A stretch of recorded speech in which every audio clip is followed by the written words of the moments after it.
What's up, friends? Dave here. I'm back after my little break after the female hormone solution, and I'm ready to do the thing that I love the most, which is teach people how to get healthy, which is what I'm going to do in this video series. Now, health is a really interesting thing because all the things that we want, whether it be balancing our hormone systems, losing weight, clearing up our skin, whatever, are side effects of becoming healthy. Yes, there are people out there who lose weight and don't get any healthier, but they walk around, they look like crap, they're tired all the time. But there's no really healthy people out there who still haven't managed to lose weight, have bad energy, their skin looks terrible, they've got bad digestion, and they can't go to sleep at night. That just doesn't happen. So what we want to focus on as our most important principle is health, because everything else comes with that. Now, there are a few other kind of general principles that we can all follow. Of course, there's a lot of people on the internet saying eat this way, eat that way, exercise like this, exercise like that. But there are general rules that everyone needs to follow with their health. Some of those things which are just common sense that I don't think anyone's going to argue with me about are that we need to sleep, we got to drink water, we got to exercise enough, we need to eat quality food, get the processed stuff out, and we got to eat with variety. And that last point is what we're talking about in this video series. Now, I hate the word diet. I don't read diet books. I shouldn't say I don't like reading them because I just don't. There are 7 billion different people in this world, and there are 7 billion different diets. And it's not up to me or anyone else to tell you how to eat, but we need to follow these principles and follow the messages of your body to figure out what exactly our nutrition plans should look like. And we're going to focus on rotation and food variety for the sake of this video series. And of course, if you don't do these things and if you're not following the principles of health, then losing weight or balancing your hormone system, getting your skin clearer, having more energy, all those kind of things become that much more difficult because they're all side effects of health. And if you don't have health, then you're not really going to have much success losing weight or whatever it might be. So I'm going to talk about breakfast now because this is the most common area where people generally trip up with regard to a rotation diet. Now, it's way more common than uncommon that I see people who eat the same thing for breakfast 4, 5, 6, 7 times in a week. And that's something that is a bit of a concern. Eating a particular kind of food, whether it be your bacon for breakfast or a bowl full of yogurt and berries, or ham or eggs, which is an example that we're going to stick with in this video because it's the most common one that people eat all the time, is eating that particular food is like doing a particular exercise. If I told you to do push-ups every single day for months or years on end, you probably wouldn't do it because you'd know after a period of time you're just not going to be able to do push-ups anymore. Well, just like you're not going to be able to respond to that certain type of exercise, you're not going to be able to respond to eating a certain type of food after a while. I could go on about this, but I'm just going to give you a little bit of basic science about it so that you understand, and then I'll give you some action points to go and follow through with. Now, when you eat an egg, you're getting chicken protein inside you.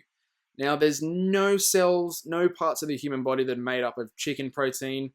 Pigs aren't made up of chicken protein. Cows aren't made up of chicken protein. Only chickens are made up of chicken protein. And that chicken protein looks like a pearl necklace, as the example of this metaphor. It's unique in its shape and size, and that's what makes it specific to a chicken.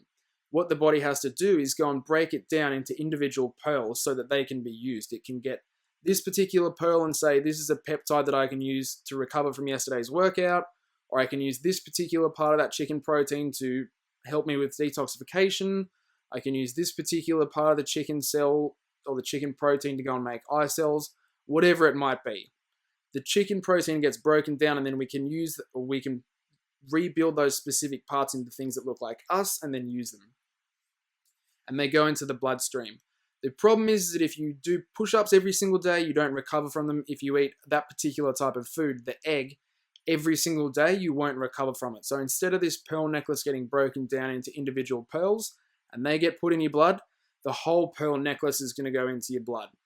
Now, if you had a virus or a bacteria or something like that that's not you that's in your blood because someone coughed on you or you ate food that was left out for too long on the bench when it was raw or whatever, then your immune system's going to kick in and kill that stuff off.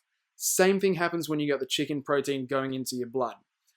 It's a bit different because if someone coughs on you and you get sick straight away, you'll generally know, I'm feeling run down, I'm getting a cough, I'm getting a fever, my joints hurt or whatever, because it happens quite quickly. That stuff comes into your blood, it affects you, and then your immune system kills it off. Bit more of a problem if you're eating chicken every single day and that chicken protein is always getting sent into your blood. It'll be a bit different. You won't say, all of a sudden, I've got no energy or I'm tired. Whatever it might be, whatever the symptoms are that are specific to you, it'll just happen over a period of time. But your immune system's active in your blood, killing off those chicken cells, and if you're eating them every single day, your immune system never gets a rest either. So what do we do about this? Well, you can be intolerant to just about anything. Anything that you eat on a regular basis that's not salt or water can be causing a problem like this. So what you need to think about is, what are, let's say, the five foods that I eat most commonly over the course of a week. And it could be the milk that you put in your coffee, it could be the coffee itself, it could be butter, it could be berries, it could be nuts, it could be, like I mentioned, egg, it could be anything, but generally the first place to look is what you're eating for breakfast.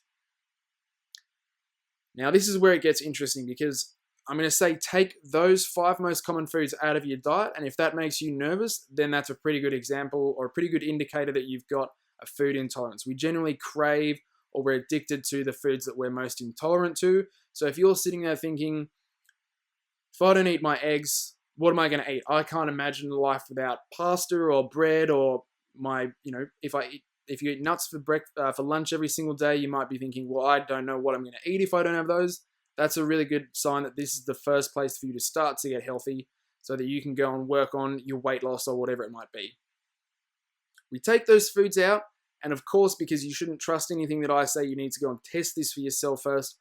We wait 3 weeks, and then after the 3 weeks, we go and reintroduce that food. And you've got to pay really close attention to what happens, because if you're intolerant to something like eggs or milk, or it could be dairy in general, whatever, your body will send you a message after 3 weeks when it's gotten rid of all that chicken protein out of your blood. You might get tired, you might get digestive problems, you might get a headache, you might feel like you're getting sick all of a sudden. Whatever it might be, your body will send you a message and say there's something going on, there's something not right here, and you'll know. You'll definitely know. If nothing happens, then great, you're not intolerant to that food. But we want to go about identifying the things that are holding us back from getting as healthy as possible, and therefore holding us back from losing weight, clearing up our skin, balancing our hormones, whatever it might be. So step 1 of this video series on rotation diet, figure out what it is that you eat the most. Look to your breakfast is generally where it'll happen. Get rid of that. Don't trust me. Wait 3 weeks and reintroduce it. And if you get bad symptoms, then that's the first place that you need to go. Now, I know I'm kind of leaving you hanging here with what to do once you've taken these foods out. We'll get to that in our next video, and I'll talk to you about how you can actually go about finding out what you can do instead of just replacing one food that you eat all the time with another food that you're going to eat all the time. So I'm not leaving you hanging. I'll show you in the next video what we got to do. So thanks everyone for joining me.